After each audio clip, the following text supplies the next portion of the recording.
வற்றிய வயிறு. கதை பெரணமல்லூர் சேகரன். நன்றி. திகதிர். 5ஆம் வகுப்பு சிறுவன் பிரபு.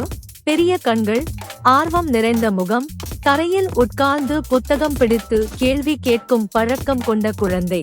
அரசு பள்ளி கிளாஸ் ரூம். பிரபு கையை உயர்த்தி கேள்வி கேட்க சில ஆசிரியர்கள் சிரித்தபடி, சிலர் ஆச்சரியமாக பார்க்கும். கூடத்தில் விளையாடும் பெரிய பையன்களை நோக்கி பிரபு கேள்வி கேட்கும் காட்சி. ஒருவன் கடிந்து கொள்வது, மற்றவர்கள் விளக்குவது. சிறிய சமையலறையில் ஜானகி அடுப்பில் சமைப்பது. பிரபு அவரிடம் கேள்வி கேட்க அம்மா சிரித்தபடி தட்டி கழிப்பது. தரையில் பாயில் உட்கார்ந்து புத்தகம் படிக்கும் கஜேந்திரன் பக்கத்தில் பிரபு உட்கார்ந்து கேள்வி கேட்க அப்பா பொறுமையுடன் விளக்குவது. வீட்டு கோடை அறை. பழைய டிவி முன்னால் கஜேந்திரன் கலங்கிய கண்களுடன் செய்தி பார்க்க பிரபு நெருங்கி வருவது. டிவியில் காசா பாம் பிளாஸ்ட் விஷுவல்ஸ். இடிந்து கிடக்கும் கட்டிடங்கள், தூசி புகை. காசா குழந்தைகள், ஒட்டி கிடக்கும் வயிறு, மெலிந்த முகம், கண்ணீர்கள். கஜேந்திரன் கண்கள் ஈரமாகும் காட்சி. அருகில் பிரபு கவலையுடன் பார்க்க பிரபுவின் கண்களில் கண்ணீர் பார்த்து கொண்டே உதட்டை பிழியும் சிறுவன். பிரபு அப்பாவிடம் கேள்வி கேட்கும் நெருக்க காட்சி. அப்பா மனவேதனையுடன் பதில் சொல்வது. காசாவில் அழிந்த வீடுகள், கூடாரங்களில் வாழும் மக்கள்.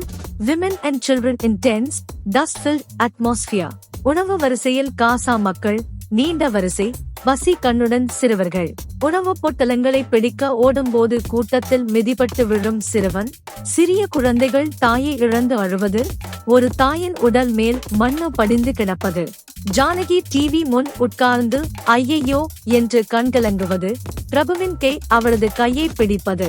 வினோத் பசிக்குது என்று வந்து டிவி காட்சிகளை பார்த்ததும் அதிர்ச்சி. உணவை மறந்து நின்றுவிடும் காட்சி. 3 பேரும் டிவி முன்னால் கண்ணீர் துடைப்பது. சிவப்பு துண்டு போட்ட அயலவன் நுழைவாயிலில் நிற்க கையில் நோட்டீஸ் கொடுக்க ஆர்ப்பாட்ட அறிவிப்பு நோட்டீஸ். கஜேந்திரன் அதை வாசிப்பது. பிரபு அருகில் ஆர்வமாக பார்க்கும் காட்சி. பிரபு கையை உயர்த்தி உற்சாகமாக நானும் வரேன் என்று சொல்வது. அயலவன் சிரிப்பது. வினோத் நானும் வரேன் என்று உறுதியாக சொல்வது. நெருக்கமான சகோதரன். குடும்பமே ஒன்றாக போவோம் என்று தீர்மானிக்கும் காட்சி. மின்மினி விளக்கொளியில் குடும்பம் அமைதியாக அமர்ந்து காசாயை நினைத்து மனவேதனைப்படும் காட்சி. திருவேணி பஸ் ஸ்டாண்ட் அருகே ஸ்டாப் வோ போஸ்டர்கள். செல்ல தயாராகும் குடும்பம். பிரபு கைப்பிடித்து நடப்பது.